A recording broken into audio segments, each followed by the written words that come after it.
Wawancara Oprah Winfrey bersama Meghan Markle dan Pangeran Harry rupanya bukan hanya sukses menjadi buah bibir warga dunia.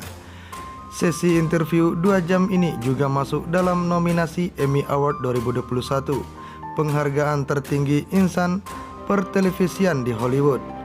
Daftar nominasi penghargaan tersebut baru saja diumumkan pada Selasa 13 Juli 2021 waktu setempat. Acara bertajuk Oprah With Meghan and Harry CBS Prime Time. Spesial ini masuk dalam kategori Outstanding Hosted Non-Fiction Series of Special. Ada 4 acara lainnya yang bersaing dalam kategori yang sama, termasuk Stanley Tucci Searching for Italy yang ditayangkan CNN. Pemenang baru akan diumumkan pada gelaran puncak Emmy Award ke-73 2020 pada 19 September mendatang. Wawancara bombastis itu ditonton oleh 17 juta orang ketika pertama kali disiarkan di Amerika Serikat pada 7 Maret lalu. Sehari sesudahnya, rekaman yang sama mulai disiarkan di Inggris, negara asal Pangeran Harry. Isi obrolannya tergolong mengguncang dunia setelah sejumlah pernyataan yang dilontarkan Duke dan Duchess of Sussex itu. Pasangan ini mengungkapkan pengalaman tidak menyenangkan keduanya menjalani hidup sebagai anggota senior kerajaan Inggris. Salah satu yang paling menjadi sorotan adalah pengakuan soal perjuangan Meghan dengan kesehatan mentalnya mengandung putra mereka Archie.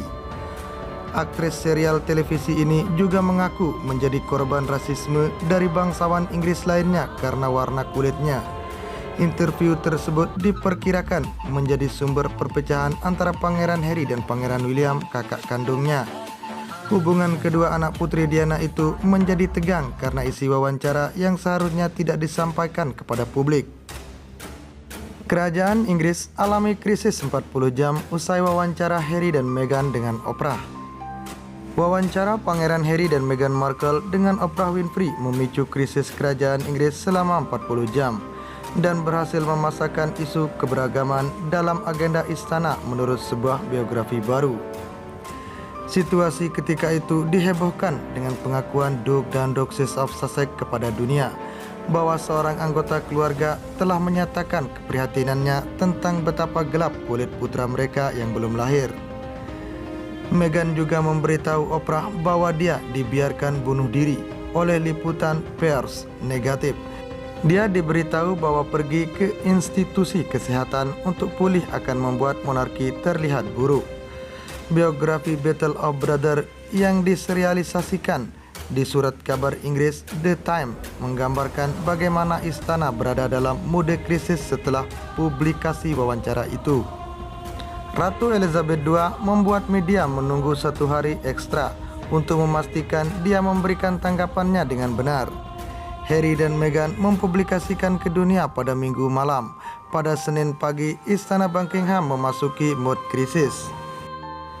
3 keluarga kerajaan yang mewakili Ratu, Pangeran Charles dan Pangeran William terkunci dalam diskusi yang berlangsung selama sepanjang hari. Tulis Robert Lacy, penulis biografi Battle of Brothers dalam surat kabar itu. Lebih lanjut, kata dia, pada pengunjung hari Senin, upaya gabungan dari 3 rumah tangga telah mengeluarkan pernyataan-pernyataan yang sangat singkat. Sementara pers terus mendesak di gerbang media menginginkan dan mengharapkan reaksi pada waktunya untuk berita TV malam. Tetapi Elizabeth II yang berhubungan dengan semua diskusi keluarga dan istana hari itu melalui telepon dan konferensi video dari Windsor, memutuskan mereka bisa menunggu. Ratu ingin menidurkannya. Pemberitaan adapun wawancara itu belum dilihat oleh kebanyakan orang di Inggris karena tidak dijadwalkan untuk ditayangkan di ITV sampai jam 9 malam.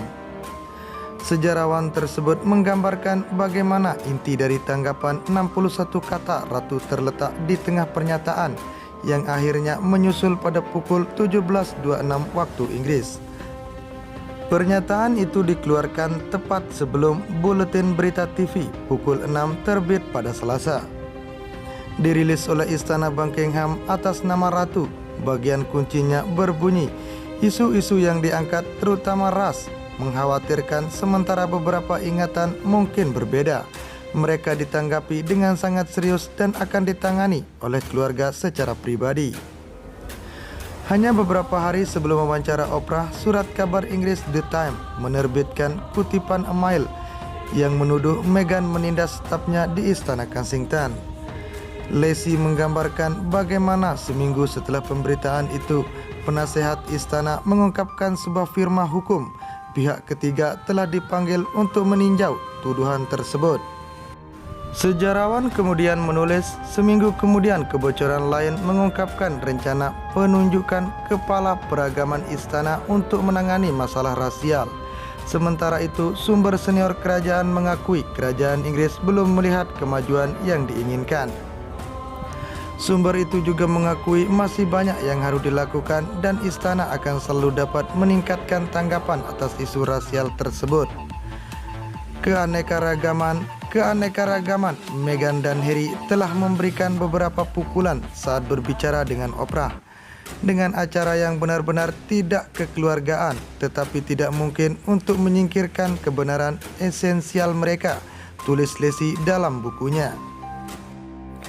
Ketika Meghan tiba di Istana Buckingham sekitar 3 tahun sebelumnya dan berjalan menyusuri koridor manapun atau koridor istana lain manapun untuk memasuki kantor manapun, wajah hampir setiap pejabat senior yang ditemuinya berkulit putih. Namun kurang dari 3 bulan setelah pengumuman pada Maret, dokumen yang digali oleh The Guardian mengungkapkan Istana Buckingham memiliki kebijakan untuk tidak mempekerjakan imigran kulit berwarna atau asing untuk pekerjaan administrasi sampai setidaknya akhir 1960-an. Surat kabar itu menemukan di Arsip Nasional Inggris, sebuah memo internal pemerintah yang tidak diklasifikasikan, yang ditulis oleh pegawai negeri Departemen Dalam Negeri T.G. Wheeler pada Februari tahun 1968. Pada saat itu, pemerintah Partai Buruh ingin memperkenalkan undang-undang baru untuk melarang diskriminasi di tempat kerja. Tetapi Istana Inggris disebut menegosiasikan adanya pengecualian.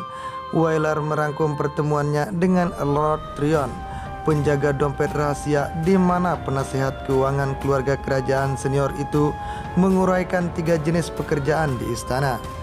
Menurut memo yang diterbitkan di The Guardian, ini termasuk jabatan senior yang tidak diisi oleh iklan atau oleh sistem, penunjukan terbuka dan yang mungkin akan diterima sebagai di luar lingkup RUU, petinggi dan pos-pos kantor lainnya yang sebenarnya bukan merupakan praktik untuk menunjuk orang-orang berwarna, imigran atau orang asing, dan pos-pos domestik bisa di mana pelamar berkulit berwarna dipertimbangkan secara bebas.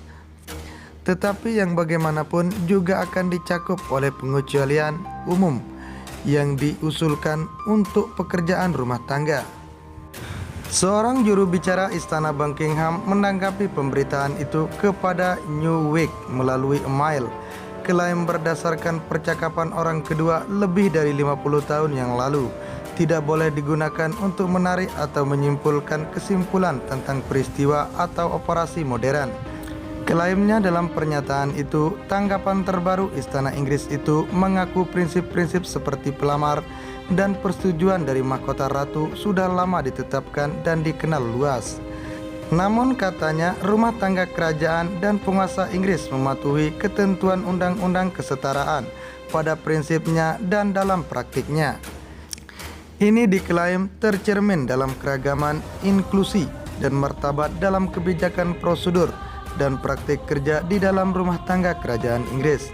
Setiap pengaduan yang mungkin diajukan berdasarkan undang-undang mengikuti proses formal yang menyediakan sarana untuk mendengarkan dan memperbaiki pengaduan apapun.